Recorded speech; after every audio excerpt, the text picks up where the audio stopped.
What's up, everyone, and welcome back to another episode of the Steel Curtain Podcast. I'm your host, Tommy Jaggi, editor of SteelCurtain.com, and joining me, as always, is Steel Curtain contributor Shayne Kubas. Shayne, we have the initial 53-man roster for the Pittsburgh Steelers.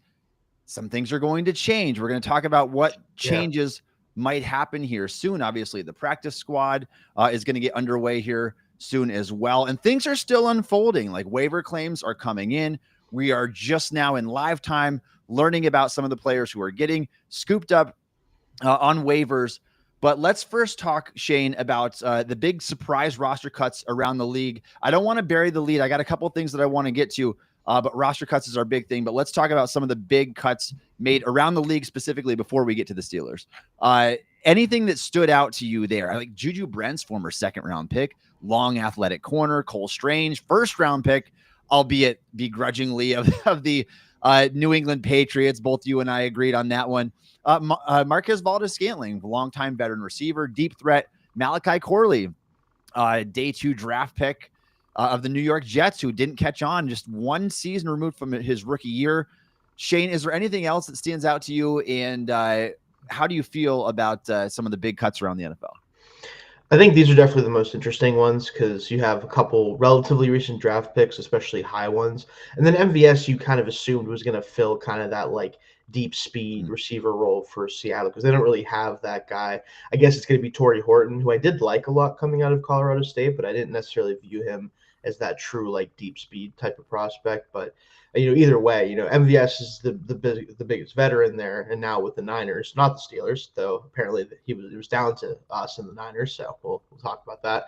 But the Brents one, especially, I get for the Colts because he's not really a great scheme fit for what now former Bengals defensive coordinator, now their defensive coordinator Lou Anarumo, what he kind of does a lot of the time, a better fit for probably what he's going to be doing now in Miami, now that he's been claimed by the Dolphins, and also would have been a good fit. I wrote about it for the Steelers as well on SteelCurtain.com. Would have made sense. It's their body type. They love the tall, long corners. So, but he ends up in Miami. And then Cole Strange is the one that I'm most intrigued by because he has struggled a lot with injuries. He had that patellar injury that kept him out of last season for the most part. But at the end of the season, when he came back and he played center those last 2 games and started, he was pretty good in pass protection at the center position. Like, he definitely has a little bit more athleticism and size than a lot of centers do. And I wonder, could he be a really good backup to, I don't know, someone like Zach Frazier for us, right? Someone like that. Like, I do think that might be his path moving forward, as like a backup, just interior player overall. Yeah, I agree with Strange. Strange would make a lot of sense based on what the Steelers are running these days.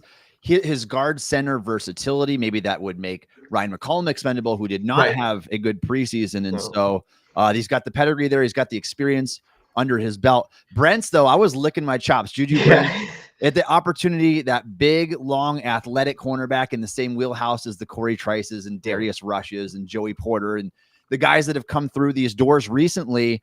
That one is no longer a possibility. And so we'll see what the Steelers ultimately end up doing. And we just heard, we just went on this show, Shayne, but just recently we heard that I think it was Brooke Pryor that reported the first round of waiver claims. The Steelers did not get anybody, nor did they have anybody snatched up. And it looks like Beanie Bishop is going back to the practice squad. And that's basically what we know right now. You guys are joining us in the live chat and you happen to see something that we don't. Drop it in here for us as well. Shayne, let's talk about some of the ex-Steelers who got cut, former players. There were a lot of them, obviously, that have suited up for the Steelers over the summer or for football games. But I just outlined some of the notable ones here. Deontay Johnson was the big one. I think that probably nobody should have had expectations for Deontay at this stage of his career, considering he's been, 5 teams in a calendar year. So doesn't make the Browns' final roster, and it kind of shows you where he is at this stage of his career. You gotta wonder if he can catch on anywhere, because I just don't know if anybody wants to deal with him. Terrell Edmonds, former first-round pick of the Steelers, didn't make it with the Titans. He might circle back. Kendrick Green, don't even want to talk about that guy and what the Steelers passed on for him. Mike Hilton, Darius Rush, Arthur Millette, Miles Boykin, just to name a few. Shayne, just off the top of your head, you look at these names here, any of those guys, would you even consider worth a roster spot circling back to the Steelers? I mean, the only one that stands out is Mike Hilton, because I do think he can still play. I don't think the issue with the Dolphins was that he wasn't good enough. I think they just want to get a look at Jason Marshall Jr. They drafted this year. He's been in the preseason. He's going to play that slot corner role. So I think they wanted to just make sure that they get these younger players in the secondary more time this year, in a year that's probably going to be difficult on defense, especially. Right? Like, it's just what it is. Like, unless that pass rush is both healthy and dominant, they're not going to be a good defense probably. So let these guys go out there and show what they can do. So he would at least make sense as like a true veteran backup to like what Jalen Ramsey is going to be for them as a slot corner. With Bishop back in the practice squad, though, it's like, do you just move him up to the roster if you need the depth? Like, that's probably the better thing to do when you're looking at Hilton at 32 years old, I think now. Like, just that he's the only one that would really interest me now. Deontay's thing too is like, is he really like already fallen off as a player, or is he just impossible to work with? Like, who knows? It's really hard to say, because he didn't look great in the preseason this year, but like, it's the preseason. Like, for a veteran, like, do I care that much about that?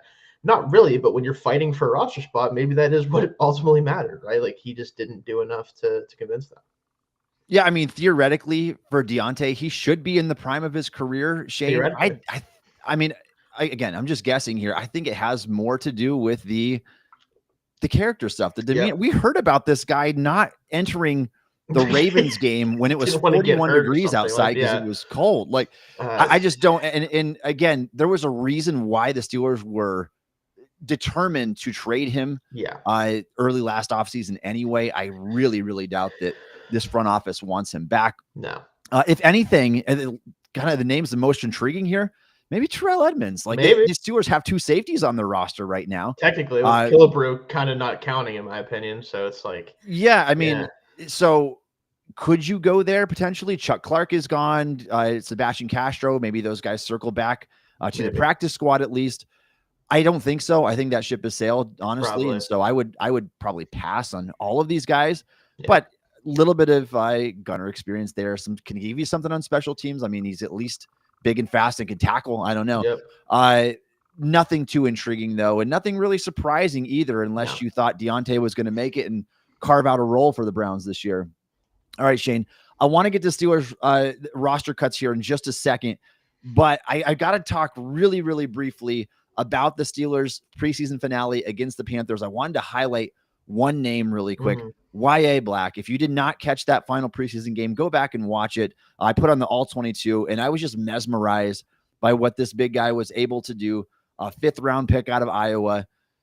I was so impressed by this performance. He ended up earning a 91.9 overall grade. Shayne, he had an 86.8 grade in the preseason, 2 sacks, back-to-back sacks to close out his night before Mike Tomlin decided his preseason campaign was finished. And I was more than okay with that. Like, it's everything that we were hoping to get out of him and more. I know he's going against backups, but we're talking about a 5th round rookie really flashing in the early going. He's going to have to play a big role from day one with Harmon out.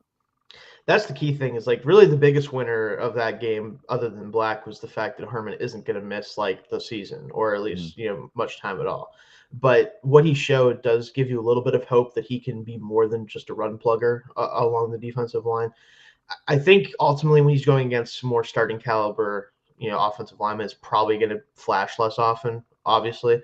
But just knowing that he does have the raw power to kind of push the pocket and to potentially do something in the pass rush department, right? For me, he was a guy that I felt like if he played a significant amount of snaps, he might walk into a sack or two, might get 10, 15 pressures, whatever it may be.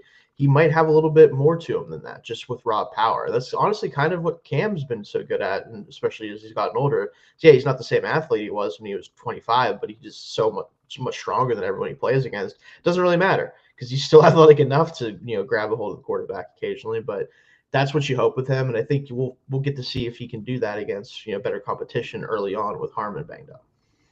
Yeah, and if you have not watched the recent Not Just Football with Cam Hayward yet, with Wyatt Black, he's a hilarious guy. He's a funny guy. Yeah. Go check it out. Favorite, yeah. So, we should mention that again one more time, that's Derek Harmon suffered an MCL sprain. They avoided disaster. It was looking so discouraging. I think I even put out a tweet during the game. I was like, this does not look good. Like he's hanging his head, getting carted off into the locker room. Fortunately, it was like best case scenario there.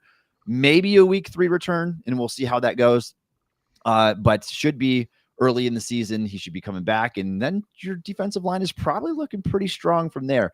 Yep. All right, Shayne, I want to get to the Steelers roster cuts and moves they made in IR, and then we'll talk about the guys that made the 53-man and what could come next after that. So let's start with these roster cuts that they've made.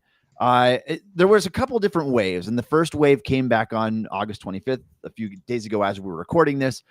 No big surprises in there, I would say, outside of Mark Robinson. Like that one was a guy that I had making my final roster. I just didn't know if I had seen enough out of Carson Bruner, but apparently the Steelers are comfortable making that change.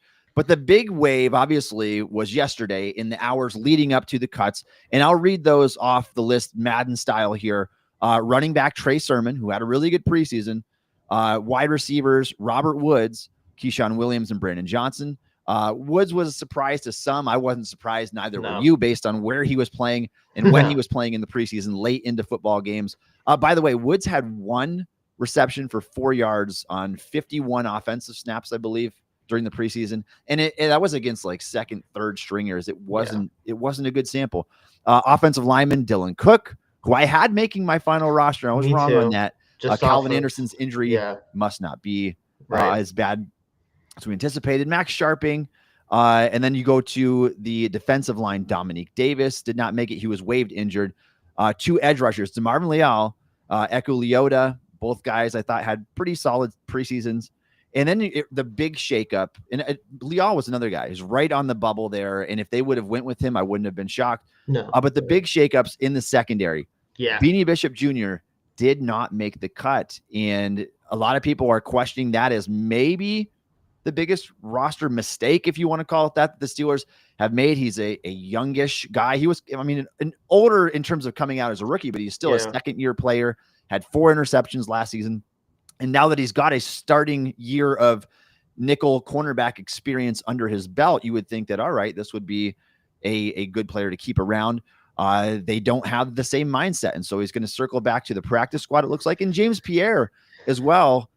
He was healthy. I thought he had a really good summer again, which is not uncommon for James Pierre. It just seems to be in the regular season. You don't want him seeing the field for defensive snaps, but playing that gunner role, Shayne, and that being a prime special teams player like that, you would have thought that he would have made the roster in that last spot there. And then also a pair of safeties, Chuck Clark and Sebastian Castro. We talked about those guys. I didn't think that Castro was going to make it, but I thought that Chuck Clark would for sure as that third safety. And now you have to wonder what's the plan at safety. And I want to mention too, and I'm glad that they gave Corey Trice the IR designation to return. There were several options there. They could have just waived him injured. They could have shut his season down, but they're giving him designation to return. And it makes me think that Trice could still be part of the future plans here. Yeah, that's one notable thing that was a specific situation for him, is whether or not he would, not only would he make the roster period, but if he is sticking around, would it be on IR to return, or would his season be over, right? The fact that it's not yet does give you hope that he can come back and be, the 6 DB in terms of the corner room there. The safeties are the thing where I'm like, we'll talk about the breakdown of the roster in a second, but like there's a move is coming in some way. I don't know if it's Clark coming back. I don't know what it's going to be, but you can't have Miles Killebrew be your third safety. I'm sorry. Like you can't do that. Like, you might not have been able to do that 8 years ago, let alone now. Like you can't really do that. So that's the biggest thing that's interesting with these cuts is what are they going to do in the secondary? Because you can't go into the season with 8 DBs on the roster with one of them not even really counting, in my opinion. So something's going to happen there. We'll talk about what that might be a little bit later. But of all the moves, that one's the most interesting to me.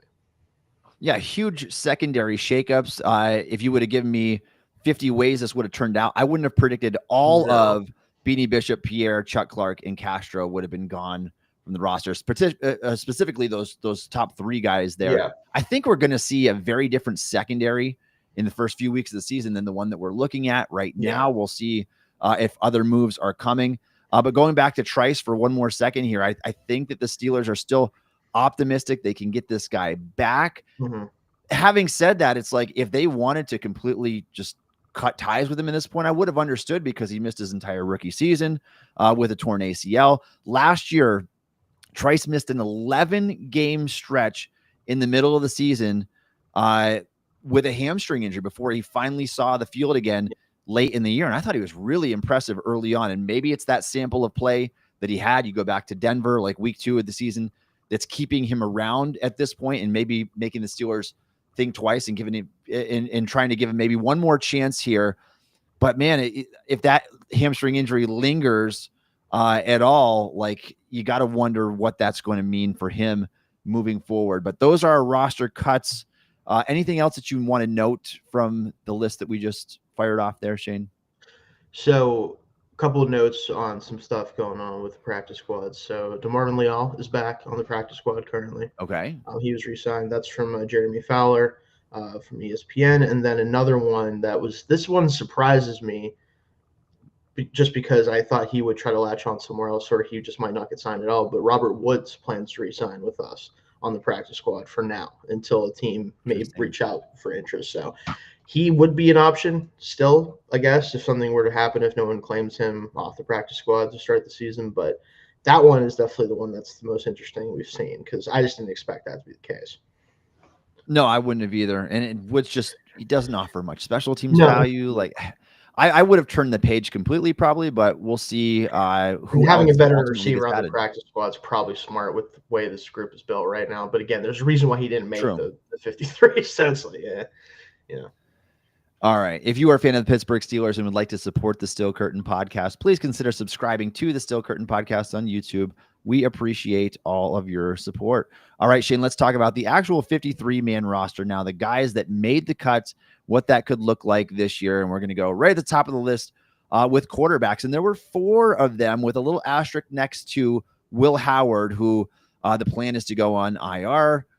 Probably with that designation to return. Doesn't mean that he's necessarily going to come back because that could depend on how they feel about Skylar Thompson during practices.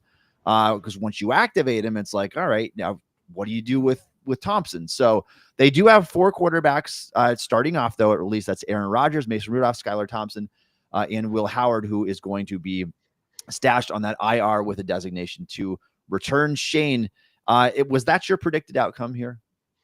No, I thought Howard, based on reports that he was going to be back at practice soon, I thought that Thompson would either be cut or traded before the roster cut deadline. And the fact that he wasn't probably means that Howard is still going to have some time to ramp up before he can play and be the third quarterback. And he has missed a lot of practice time and is a rookie. So it's not that surprising that if he's not going to be able to practice fully maybe for a little bit, that they did decide to keep Thompson as the third quarterback, and then Howard will start the season on IR.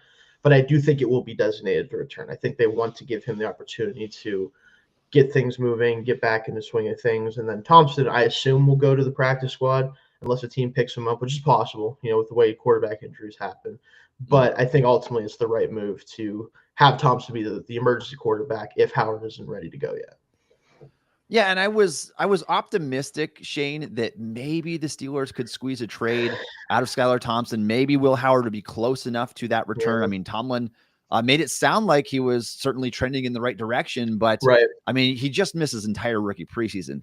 Worst case scenario happened, and it kind of played out in 2023. It's like you had to use your third quarterback. If that were to happen and you're trusting a 6th-round rookie, I mean, let's be honest. Like any stretch of time, your season's done anyway. Probably, if you have to resort to Skylar Thompson beyond just a game or two.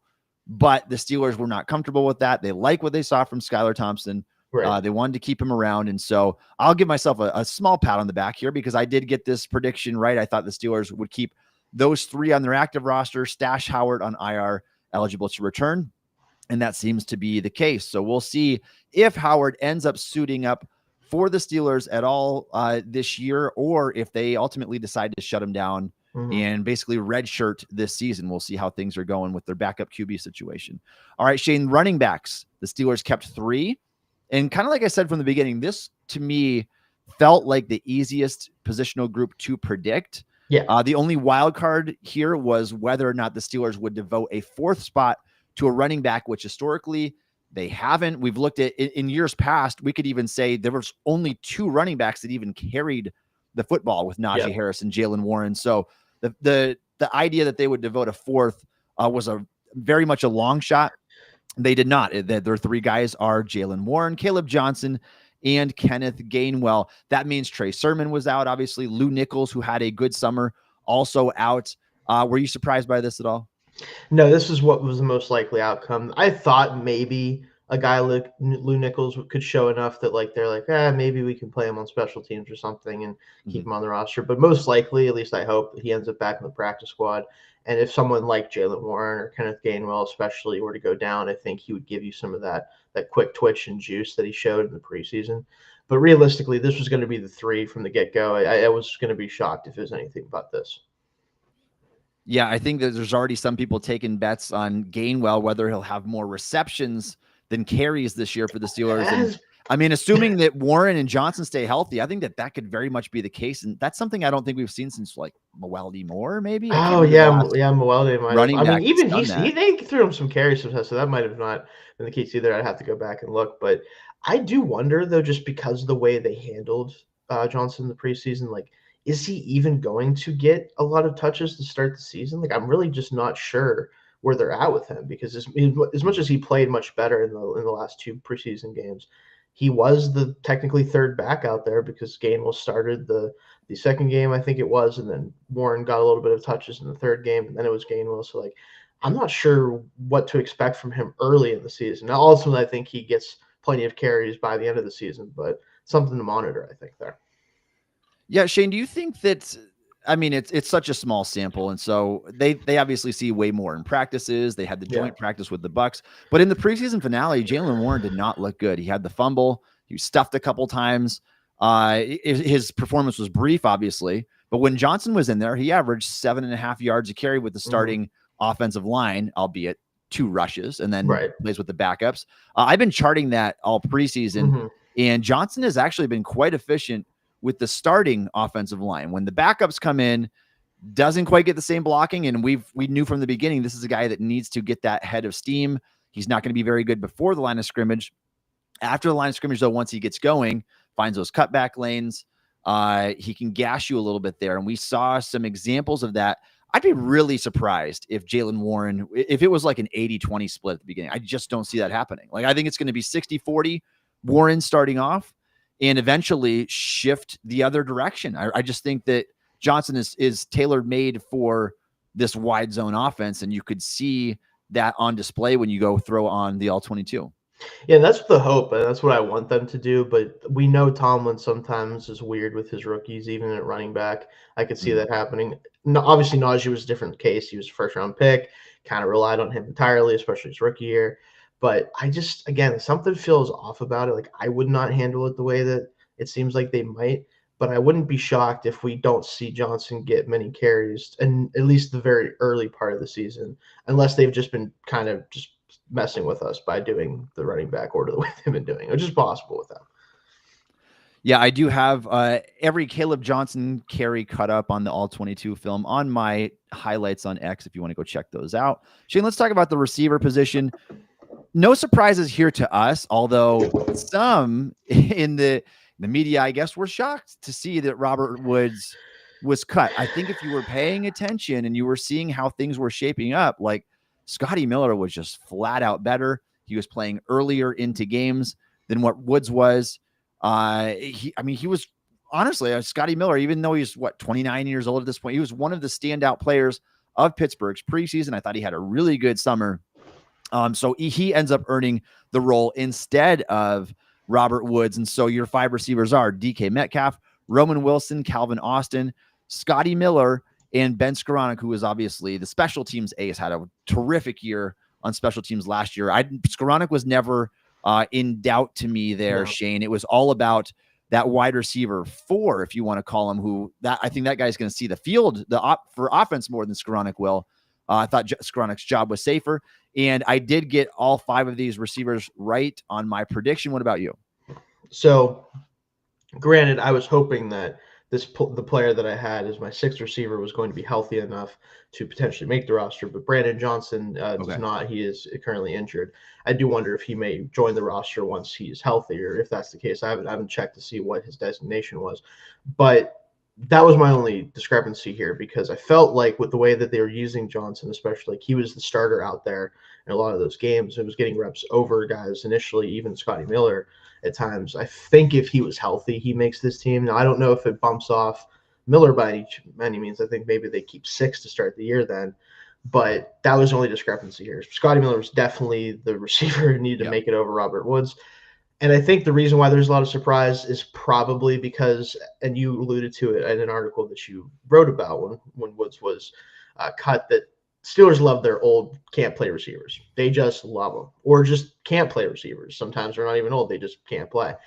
In the case of Woods, it's both right now, it seems like. So we weren't surprised because of just the nature of how they were playing him in the preseason. But other people probably were like, "Oh, of course Robert Woods is going to make the team. He's 32 and can't play, or whatever age." Like, that's just probably what a lot of people assumed around the league. So, yeah, Shayne, you mentioned that. I just wrote that article recently as well. Another one talking about how the Steelers have finally broken their bad habit of keeping an aged out receiver on their offense for whatever reason over the past several years, whether it's Allen Robinson, Van Jefferson, who wasn't old, but was still just not very good at that stage. I mean, he had a couple of good years with the Rams and then completely fell off.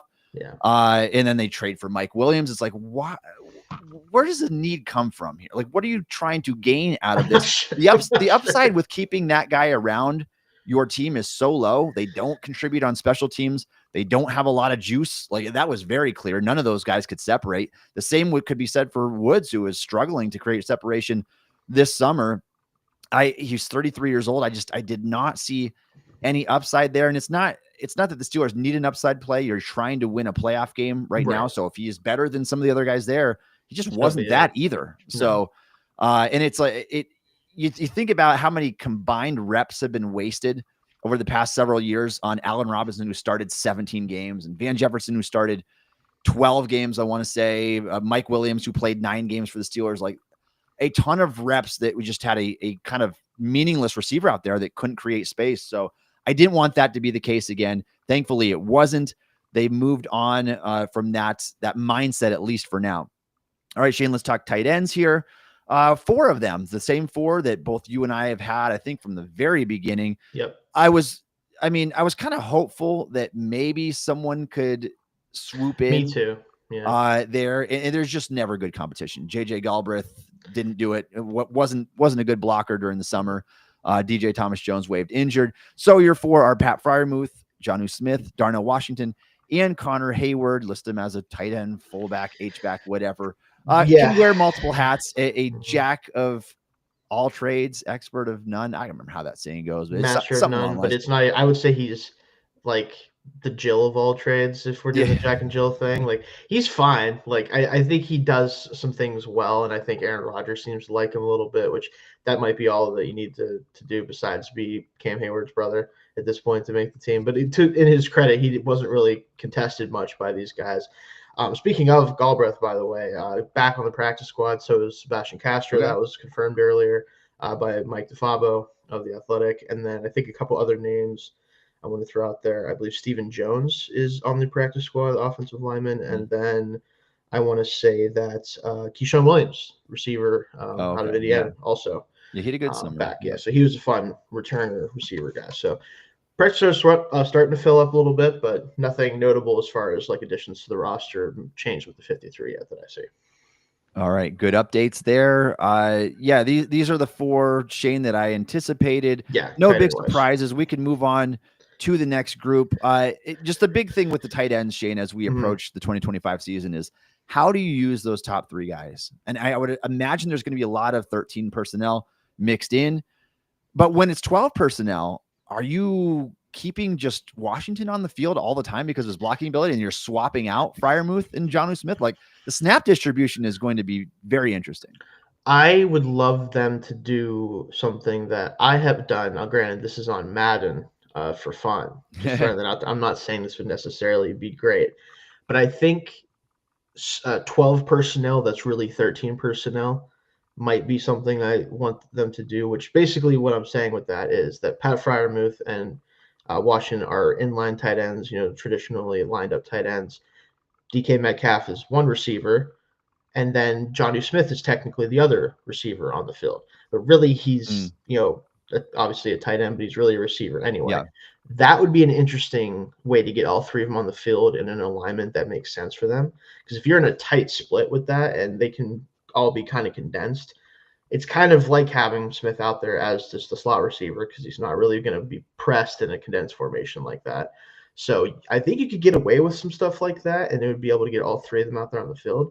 But you're right to say that, like, I don't really know how to best utilize these guys in terms of, like, getting them on and off the field with each other. But they're going to have to figure it out because that's clearly their offensive identity, and it probably should be at this point based on what we've seen. So, yeah, it'll be interesting. Keep an eye on that. And I think we'll see that unfold pretty early in the season. You go back and look at Arthur Smith in Atlanta, and tight end position was kind of just a jumbled mess of a bunch of guys getting work, like nobody particularly having dominant performances. But we'll see what happens in Pittsburgh. All right, let's move on to the offensive line. There were 9 of them that were kept, and some of them that I might question a little bit. It's obviously the depth is not that good. If you watch the preseason, you understand that. 3 offensive tackles: Troy Fautanu, Broderick Jones. Calvin Anderson was the third. We had questions about whether he'd be healthy enough to begin the season on the active roster. I ended up I got my first one wrong here, Shane. I had Dylan Cook there, tackle guard versatility. Not that he played particularly well, but I was just picking the healthier guy of the two. They went with Calvin Anderson, who I think is a better pure tackle than Cook, although he's not a guy that you want seeing the field still. This is to me, Shane, maybe even more so than wide receiver 2. An injury to one of the tackles, I think, would be just completely pulverizing to your offense. I don't know how you're going to create a pocket in that instance. It's not like you have a Chukwuma Okorafor or someone that you can turn to on your bench who's got experience and a good sample of play. Yeah, the depth in general isn't very good. Andres Pete might actually be the guy that has to come in. And I've got him listed as a tackle guard. I mean, he can play guard there too. Yeah. Plays on the left side, so take that for what it's worth there. Even he's like, he didn't do much to move me in the preseason either. So like, I was kind of surprised he even made the team, to be honest with you.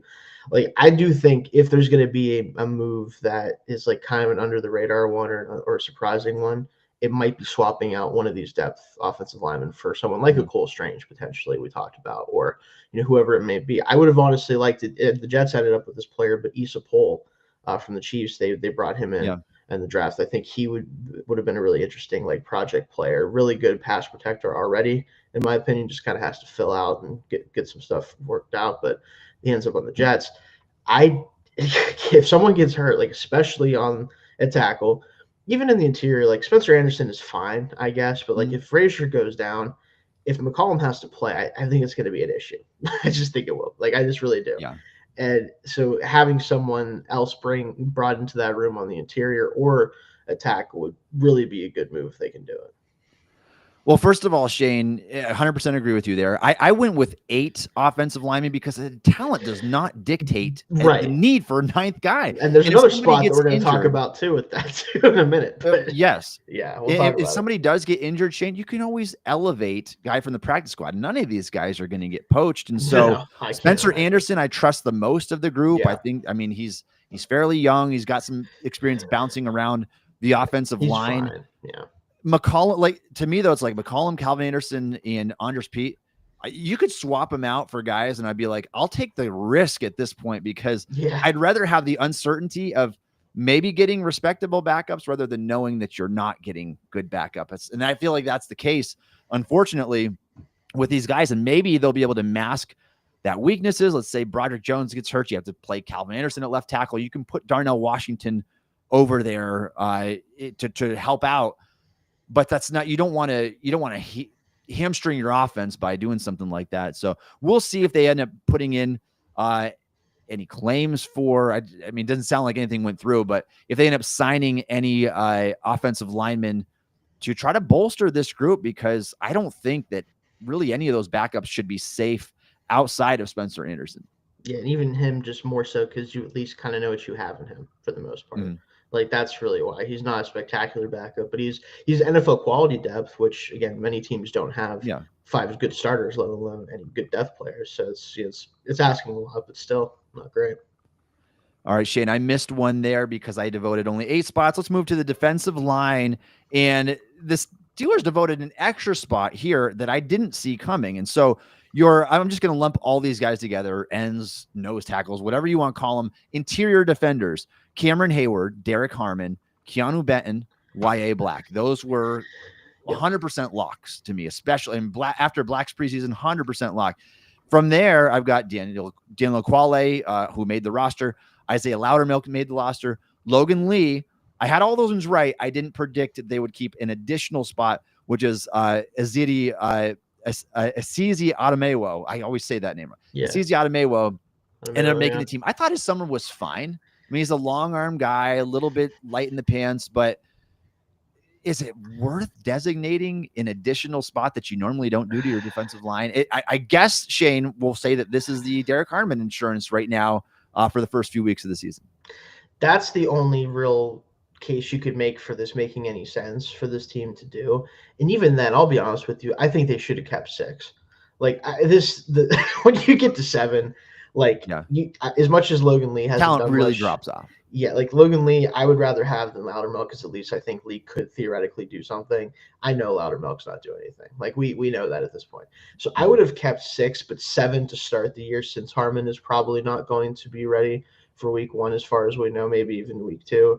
So having 7 with him included would make sense. 8, I just 8 is excessive. Like, especially because like if you do need to have 7 guys healthy, if that's what you want, you're gonna be short somewhere else probably. Like you're gonna have to figure something out. Like you're gonna need another DB for first couple weeks of the season. We expect that to happen. And I know James Pierre just got signed as well, so I assume it probably would be him for special teams purposes that would get elevated from the practice squad. So I don't know who goes down in that situation or how they figure that out. But having 8 guys to start the year on the defensive line is just a little too much for me. Yeah, I would have had to assume, Shayne, that had Derek Harmon not gotten injured, Adamewo does not make this roster. But even with that, like you said, it's like it still seems a little bit excessive. 8, I did not predict. So I was off a little bit there. And I think that obviously you're going to see a heavy dose of the guys up front with Hayward, Benton. Y.A. Black, I think, is going to play a monstrous role from the beginning. He just looks so much better than Daniel Quale. I know Quale is the veteran, started for the Patriots all last year. Black, I think, is probably just a better player from day one. I don't think that Quale is anything special. And then you'll see Loudermilk rotate in, I'm sure. Maybe a little bit of Logan Lee these first few weeks. From there, maybe Steelers can kind of take these first couple of weeks without Harmon to make that determination of which of those bottom 3 guys between Loudermilk, Lee, and Adamewo will be the odd man out. Right. I would assume it would be Adamewo, but maybe he flashes and does something early in the season if he gets that hat on game day. All right, Shayne, 4 edge rushers for the Pittsburgh Steelers, along with running back. This was also the easiest prediction to make. However, I got to say, I'll pat myself on the back when I do something right, but I'll share when I do something wrong. I had DeMarvin Leal making the roster. I just thought that his summer was strong enough. If I looked where could you dictate the talent, I thought maybe you could break trend and keep a 5th edge rusher. Nick Herbig has the hamstring injury that factored into my final roster prediction, and the Steelers are going to be without Harmon. Now, Leal's not an interior defender, but he's had some flexibility moving around in the past. I had them keeping Leal. They did not. So the 4 were really easy then. It's TJ Watt, Alex Highsmith, Nick Herbig, and Jack Sawyer. And I would assume that means Herbig is going to be A-okay for week 1 against the Jets. You assume so. Yeah, that's what I would assume. Otherwise, yeah, it wouldn't make a lot of sense to cut Leal from the initial roster because he would obviously be the 4th guy there if Herbig was out. But Leal was interesting to me because you look at that last preseason game, and he flashed a lot as a pass rusher. The problem is he missed every single opportunity to take the quarterback down. So it was like he showed all the traits that made him like a former 5-star and this hyped up guy. but he just doesn't. I just don't think he has the football instincts, Mm. man. I just really don't. Like, he had that penalty off the bat too. Like, I wonder if it just isn't really there for him at this point, and like he's just one of those guys who's just real athletic, real interesting, but too much of a tweener a little bit, and also just doesn't quite get it all the way. And if you've been in a group with those guys that the Steelers have had for the past few years with him, and you still don't get it, you might just never get it. Like, I think so at that point. We've always said about Leal, Shayne, he's a tweener in the worst possible way. He Yeah, runs a 5-second 40, which is too slow to be a full-time edge, but you also are not heavy enough, strong enough to be an interior defender. My prediction, like what I was originally hopeful of when Kevin Colbert made this selection, one of his last picks in his final draft. Thanks, Kevin. His third round pick in his final draft, one of his very last draft. But I was optimistic that maybe you could bulk this guy up to like close to 300 pounds and have him be just a penetrating 3 technique. I never wanted him to play on the edge. As soon as I saw the athletic testing, a 5-second 40, a 28-inch vertical, I'm like, you're Taco Charlton if you stay out there. You've got no hope. So what you need to do is play in the inside and take the fastest route to the quarterback. The Steelers, I think they failed each other. The Steelers failed Leal. Leal failed the Steelers. It was a kind of a mutual failing there, but he's just not the player that we thought he was. Former 5-star recruit, top defensive tackle recruit in the nation. Really young guy, he's 20 years old coming out. He just turned 25. So it's like this shouldn't be the end of his career. Maybe he lands back on his feet. If he does, he needs to go to a team that runs like a true 4-3 defense and just be like a base end, defensive end on rundowns. And maybe that's just his role in the NFL moving forward. Or maybe it's just bouncing around from practice squad to practice squad. At this stage, he did not show much. Don't want to spend too much time on Leal there. Jack Sawyer, just one note on him real quick. Definitely had his best preseason performance in the finale against the Panthers. We've talked about him a lot, Shayne. He just does not have a lot of juice there. I think that he's going to have to win with power, with inside moves, because he's not, I mean, he is the anti-Nick Herbig. He's not, he cannot get to the quarterback quickly going around the tackle. So he's got to go through him. He's got to cut inside. He's got to get creative there. He can't replicate his game after the other edge rushers on this team because he just doesn't have that type of juice to his game. And then Herbig obviously is Herbig, and played 3 snaps in the preseason and was, you saw him out there. You noticed him. You marvel at him as like, is that Micah Parsons? He just split the triple team and got the pressure and nearly a strip sack on the quarterback. I'm like, man. He's going to be fun to watch this year, assuming he can stay healthy. Him and Highsmith got to avoid those stinking hamstring injuries though for the 100th time. So moving on, Shayne, to the linebacker group. I got 4 out of 5 on this one. I was very confident they were going to keep 5. I kept Mark Robinson is the last spot. They ended up keeping Mark Bruner. I'm good with that. You take the younger guy, a little bit more athletic, at least on paper, guy that's got the 4-year contract ahead of him. See if he can do anything on special teams. And he played special teams in college as well. So he's already got some experience under his belt there. But those 5 linebackers, Patrick Queen, Peyton Wilson, Cole Holcomb, Malik Harrison, and Carson Bruner. Shayne, your thoughts? I was a little surprised at the Bruner thing, not because I thought Robinson like dominated or anything like that, but because it's a bottom of the roster thing and because the Steelers tend to kind of cater to the veterans a little bit more. I didn't think Bruner did enough to like make the roster initially. I thought he was going to be a practice squad guy, and then maybe next year he takes over that linebacker 4 or 5 role. But to his credit, must have done enough with special teams. He was good on special teams in the preseason for sure. Got more athleticism than Robinson does, especially agility wise.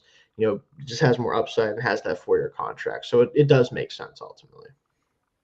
All right. Won't spend too much time on that group either. I'm excited to see though how it shapes up this year. I mean, Peyton Wilson, oh my goodness. Everything that you watch of him this preseason, everything you've heard over the summer, just listening to him talk, how he wants to be the best coverage linebacker in the NFL. I don't know if you're going to be able to take this guy off the field. I mean, there are going to be times where you want to get Malik Harrison out there for rundowns or Cole Holcomb, but I just don't think he's the guy that you're going to want to take off the field. I think the Steelers. I certainly wouldn't. Here's my prediction. And I know that you agree with me on this, but I think the Steelers are going to find out that when you do sub out a linebacker, you want to take Queen off the field. You're not going to want to take Wilson off the field. I think that we knew the talent coming out of NC State. He's every bit lived up to that so far. And I think he's going to be more consistent, better in coverage, just a better overall player than what Queen has amounted to, who was a very high variance player. Had some really good games last year, had some really down games. Yeah. Remarkably made the NFL top 100 at like 63 or whatever he was. It's undeserving. Yeah. But I think that Peyton Wilson emerges as the best linebacker of this group. Yeah, I think he already was last year. I think as a rookie, he was the best linebacker pretty comfortably, especially in terms of coverage. But in general, I think he has a lot of the same things that make Patrick Queen theoretically fun in terms of speed and the decent size and everything. But he's even bigger. But he doesn't miss as many tackles. He doesn't have as many like terrible plays as Queen had last year, and he was a rookie doing that, right? So it's like, if he's already doing a better job of that than he did as a rookie, then why would you want to take him off the field? Other than the fact that Patrick Queen is the green dot guy and that he's getting all the money, I don't care about that because I'm not the one paying him. So I'm going to say that they should take him off the field if they have to take someone off the field. So. Yeah, money speaks, but I hope the Steelers make the right decision. If he looks like the guy that is better, make him the every down linebacker. Maybe they both will be in some way, shape, or form here. But definitely optimistic about him. Shayne, let's move on and talk about the cornerback room. Again, the biggest shakeup, the biggest surprises all came in the secondary, and many of those at cornerback. And so the Steelers only kept 5. At one point, Shayne, I had 7 in my roster prediction because I'm like, I did. And well, this was, to be fair, this was before Trice had the hamstring injury in the Friday Night Lights practice. So I'm like, Jalen Ramsey has the ability to play some safety. They had toyed with that already when the Steelers are in base, putting him in there over Thornhill. Trice could play basically anywhere in the secondary. They've got guys that can fill those roles, so they don't need to keep an additional safety. In fact, you can keep maybe one fewer safety than you otherwise would have. So at one point, I did have 7 cornerbacks making the team. They ended up going with 5. Those 5 were not the ones that we would have expected. The top 4 guys were really easy. Jalen Ramsey, Joey Porter, Darius Slay, Brandon Eccles, who signed a 2-year deal and had a really good summer, and Dante Kent. I did not have Dante Kent. I mean, he missed a lot of action this summer. I didn't know if he'd be healthy enough, ready to go for the season. Trusting a 7th-round rookie after missing that much time in the summer on the 53-man roster is interesting. It's an interesting decision. What do you make of that? I simply don't understand. I understand he was playing well in training camp before he got hurt, but you have not seen him for a while now. And I just have a hard time thinking that they really believe that if they had to play a corner right now, that he would be better than Bishop or honestly, maybe even James Pierre. It's hard to know with a rookie. He's a 7th-round pick. Yeah. And granted, Bishop was an undrafted free agent last year, right? And he came in and did an okay job. So maybe he just is better than Bishop. It's hard to say. But from what we've been able to see, I just find it very interesting that a guy who has not really practiced for a long time now is going to be potentially a couple injuries away from playing major snaps for this team. Just feels a little bit strange. Maybe they just know something that we don't ultimately. But it's definitely interesting. And to be fair, I just got this. I saw this pop up. They have, I think it's 1 vacant slot left, but the practice squad is almost filled out entirely now. So I wanted to drop that here for you guys. So Trey Sermon and Lou Nichols, the running back, both come back to the practice squad. Robert Woods, Keyshawn Williams, we talked about. Max Hurleman, the receiver running back combo, he's back. Galbraith, we already talked about. Cook is back. Kyler Baugh, the defensive tackle, is back as well. And then in the secondary, especially guys we haven't talked about yet, Daryl Porter Jr. and Deshaun Jameson are back as well at the corner room. So a lot of depth on the practice squad. I assume any elevations are going to come from there. I don't think that we're going to see a huge signing, but we'll talk about it. There might be some guys still out there.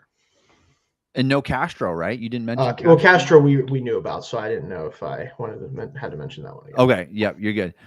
So we'll keep tabs on that and see what the final result ends up being there as well. But yeah, I'm really surprised with the group of 5 cornerbacks, with Kent making it, with only keeping 5. I thought for sure that they would keep 6. I thought that this was maybe the deepest their cornerback room has been in a long time. Yeah. Beanie Bishop, I think, deserving of a spot on a 53-man roster. Obviously, that wasn't the case. We'll see where he ultimately ends up if anybody else decides to poach him or what happens here. But and then Corey Trice, maybe he ends up being a sixth. I don't know what the situation will be when he returns, if and when he returns from that hamstring injury. You would assume because they gave him the IR designation to return, doesn't always mean that you're coming back, but he obviously the sample play outside of the absurd assignment on Jamar Chase in the season finale last year. I thought he played really good football when he's been on the field. Can we get him in like a bubble soccer, like a bubble or something, Iron Man suit or something when he comes back? And so we can avoid future injuries. But be nice. Let's talk about the safety position real quick, Shayne. Just 3 that made the roster: Deshaun Elliott, Juan Thornhill, and Miles Killebrew, which we talked about. Killebrew is really more of a box safety / linebacker at best. He's not a guy that you want to come see in the field if an injury happens. Yeah, he's basically a linebacker that's not even really a linebacker, let alone a safety. And that's no offense to Killebrew. He's a really good special teamer, but he's on this team because of special teams, and we kind of all know that. There's got to be a safety move coming in some way, shape, or form. Maybe it is just bringing Clark back. Maybe it's elevating Castro at some point.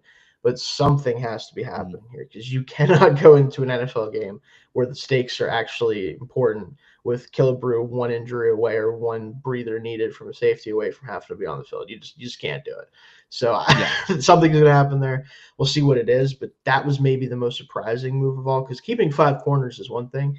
Keeping 8 defensive backs, period, and only really 7, as we've talked about, that's the thing that I don't think could possibly hold by the time week 1 rolls around.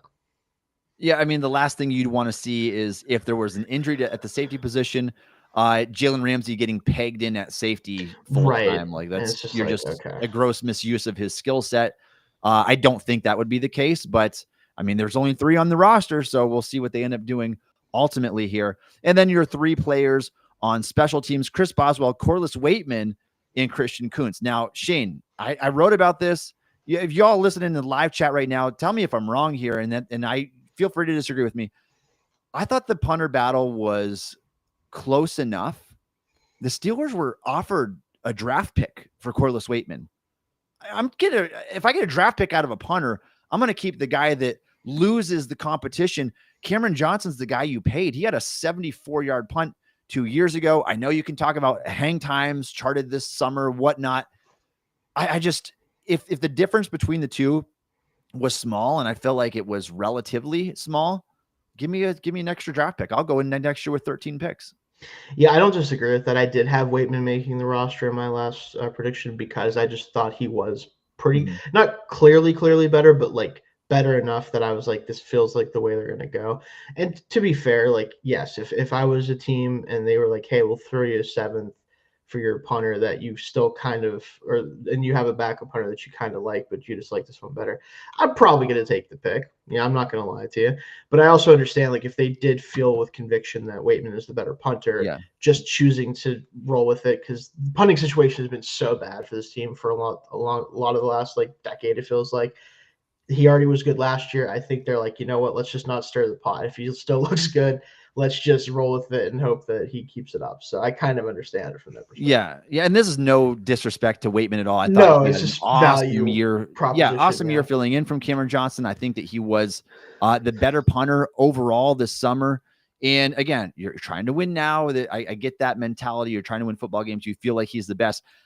What I can assure you, Shayne, the betting line wouldn't have changed based on Steelers punter decision. Like, I don't think it makes the difference in a game, I guess is what I'm getting at. So if I can get a draft pick and also have still a good punter, which I think that Cam Johnson is still, I probably would have went that direction, but I understand just going with the guy that you straight up think is better. So that is your 53-man roster for the Pittsburgh Steelers. Shayne, for now, the initial roster, I should say, we're probably going to see some changes. In fact, I'm almost certain that we'll see some changes to the roster makeup here coming soon. We're getting the practice squad filling up really quickly. And Shayne, I want to talk now about roster moves the Steelers could make before week 1. Where's the work that needs to be done? We just went through every single position, and I want to ask you, where do you think it was? I got one comment coming in before. David writes, that punter battle was bizarrely handled. I agree. Take the draft pick. Yep. I'm with you. In a vacuum, I get that for sure. All right, Shayne. What do you think comes next for the Steelers? I mean, obviously they look pretty set at quarterback. Running back, they had some options. If they wanted to keep an extra guy, they didn't. Receivers, where I would stop and say, hold up, can we get an improvement over Scotty Miller? And it's nothing against you, Scotty. You thought you had an awesome summer.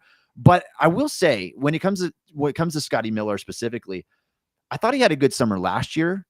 And what happened was he went on to play in 9 games, I think it was, for the Steelers, played 25% of the snaps for the games that he was active and did essentially nothing. I think he had 6 or 9 receptions on the entire year. Like, that's a lot of wasted snaps out there as well. So we know who he is at this stage of his career. His best days with the Bucs and everything are behind him, I believe. Is this a position that you're looking to upgrade if you're the Steelers? Absolutely. And I think it's clear they want to. Now, the problem I have is that the name that they have been tied to or were tied to, and I admittedly did write about the possibility of that because of the connection with Aaron Rodgers, but they wanted to add MVS, apparently, Marquez Valdes-Scantling.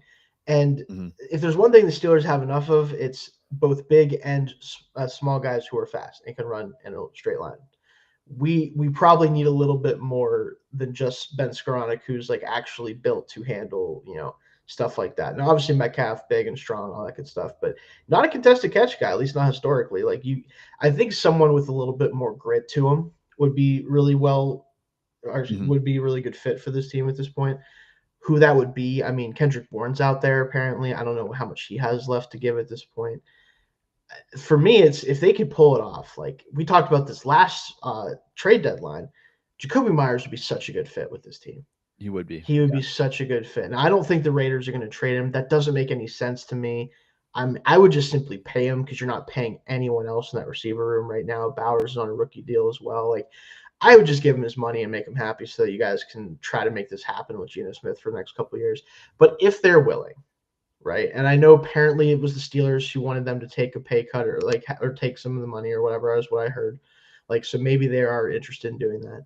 That would really round out this receiver room, I think, really well because it takes the pressure off of Metcalf a little bit as the only established target, allows Calvin Austin and Roman Wilson to slot into roles that are probably better for where they're at in their careers right now, and just gives them some more reliability. Because if you talk about contested catches, not many guys, especially in those true not jump ball situations, but more possession and battling through stuff catches. Not many guys better than that Jacoby Myers in the NFL. Yeah, I would go on record, Shayne, saying that I think that Myers is one of the more underrated receivers in the NFL. Having said that, guys talking about making $30 million a year, I mean, that is laughable. That's not going to happen. Probably not. Not with his pedigree. No. And you couldn't justify doing it. But for the right price, if Myers was available and he's okay playing on his current contract, or maybe you give him an extension or appease him in some way, I think that he's an excellent fit. He can play outside. He can play inside. He's like a great value brand CeeDee Lamb or something. I think that he just has a lot to offer. He's a really well-rounded wide receiver who would certainly give you another veteran presence there, someone that you can trust outside of just DK Metcalf. I mean, obviously, I'm hopeful about Roman Wilson. Me too. He's only had 5 NFL snaps, though. You got to trust the guy that can stay healthy and that he's the player that you drafted him to be. But you can't leave a lot of things to chance, I guess, when you are so focused on trying to have that winning season. Now you've got the 41-year-old quarterback. So 100% agree with you. I think that Myers is the best overall option right now that you could get via trade in terms of what he could offer the team. He could step in and be the number 2 wide receiver, and you can trust him in that role. Backing up to Valdes-Scantling for just a second here. Last season, and this is kind of the story of his career. 19 of 44, 19 catches on 44 targets, a 43% catch rate, 36.4% success rate, 21.6 yards a catch. He is a YOLO ball guy or nothing. And I just don't like that when you don't play special teams. That's not enough value to me. Again, they have enough guys who can run down the field really fast, and all the other ones are better catching the football than MVS is. So, and if you want to talk about a big guy who could catch a contested catch, I don't even want to guess what his contested catch rate is, but I know it's under 30%.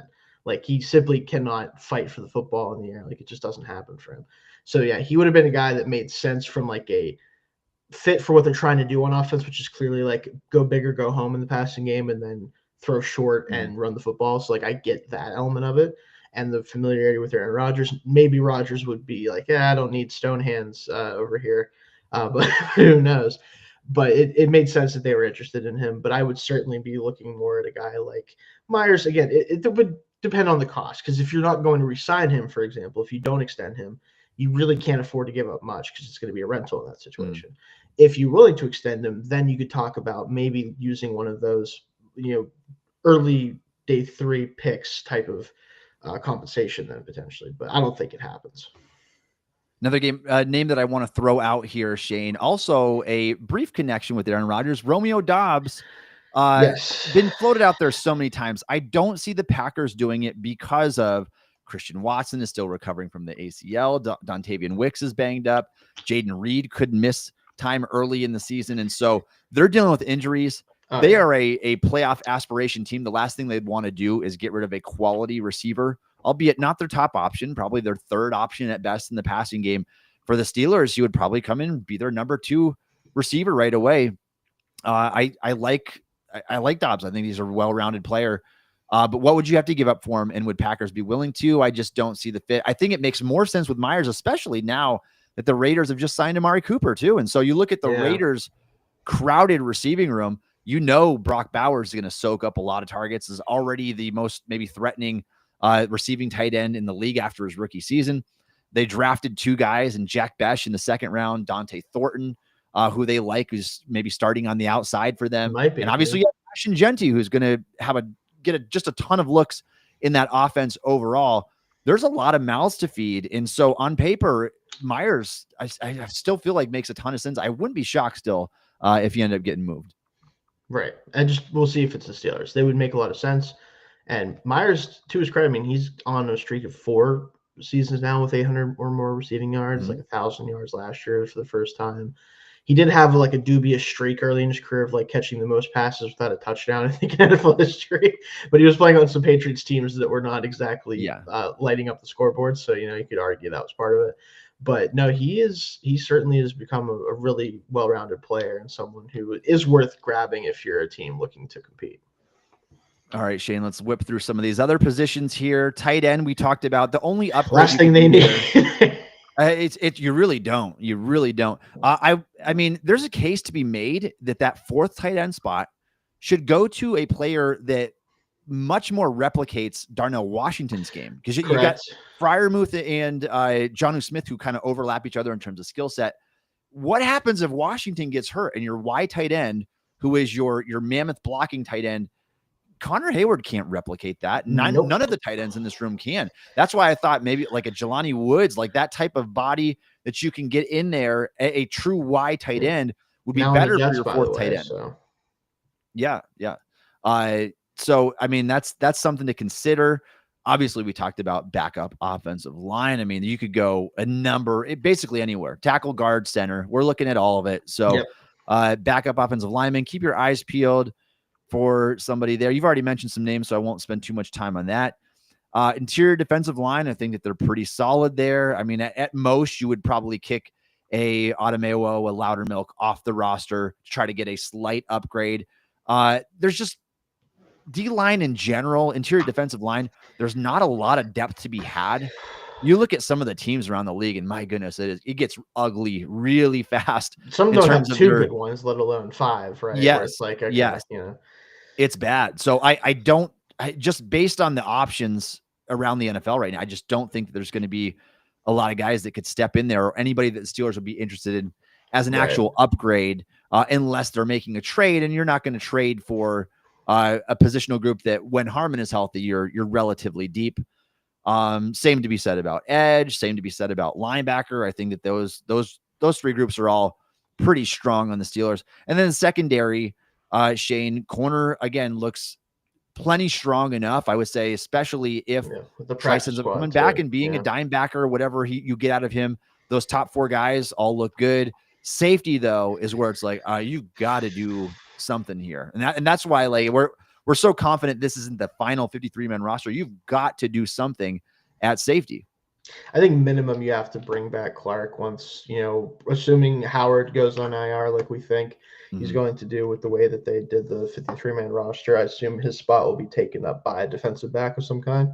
And then, once Harmon's healthy, probably the same way with the defensive tackle. I assume you lose someone there, probably bring in another defensive back, either off the practice squad or wherever it may be. The biggest name that's been in discussions is Kyle Duggar, but I don't really know if he's the best fit as the third safety. He's kind of too much like Deshaun Elliott, where he'd be a good backup for him. But if you want someone who can play some of that free safety stuff, if Thornhill were to go down, or if just in general he struggles, not sure if Duggar could really replicate that. I agree, Shayne. So we will keep our eyes open for that. Special teams looks good. And anything else, Shayne, that you wanted to get to before we close out? Not really. Again, just the Steelers definitely need to shift things around a little bit. And it's really just going to come down to how that takes place. Is it going to be with an outside addition? Is it going to be as simple as just bringing guys either up off the practice squad, or re-signing a guy like Chuck Clark if, once Howard goes on air, like I just mentioned? There's going to be moves coming.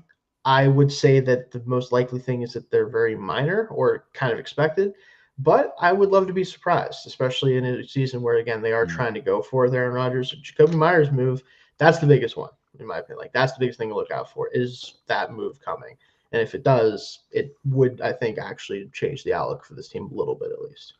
Yeah, Shayne, and there were rumors that the Steelers were one of those teams that had reached out to the Raiders. Shouldn't be surprising. Khan's been really aggressive when it comes to trades during the first 3 years of his tenure. And this is a team that has hunted for wide receiver help. Obviously, they made the splash trade with DK, but then you go ahead and trade Pickens away. Now there's room for somebody else to come into the fold here. Keep your eye on that, because I have a feeling that we're going to see at least one more notable move from the Steelers before the start of the season. We are excited to bring you our week 1 preview next year with the NFL kicking off. So make sure that you come back for that. If you would do us a favor and like this stream, leave us a comment down below. Make sure you're subscribed.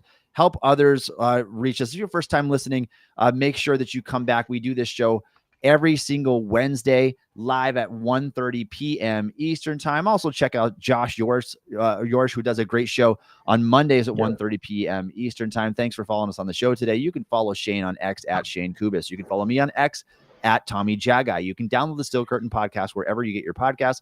Also check us out on YouTube, or ask Alexa to play the Still Curtain Steelers podcast. And thanks again for listening to the Still Curtain podcast.